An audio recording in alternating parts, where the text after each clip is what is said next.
Hi guys, ఇదైతే మొన్న అమ్మ వాళ్ళ ఇంటికి పోయినప్పుడైతే వీడియో. బయట వెదర్ అయితే చాలా కూల్గా అయితే ఉంది కదా. అత్తమ్మ అయితే వచ్చింది. మొక్కజొన్న రొట్టెలు అయితే చేస్తున్నాము కట్టెల పొయ్యి మీద. అత్తమ్మ అయితే మంచిగా మొక్కజొన్న రొట్టె అయితే చేస్తుంది. నాకైతే చేయడానికి రాదు. మొక్కజొన్న రొట్టె తినకైతే చాలా సంవత్సరాలు అవుతుంది. మంచిగా కట్టెల పొయ్యి మీద అయితే చేసుకున్నాము.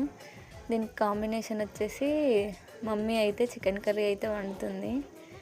మంచిగా మొక్కజొన్న రొట్టెలు చేసుకొని చికెన్ కర్రీ అయితే పెట్టుకొని అయితే తినేసాము.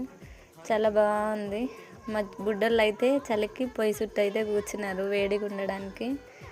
మొత్తం అయితే ఎంత ఫాస్ట్గా చేస్తుందో రొట్టెలు అయితే.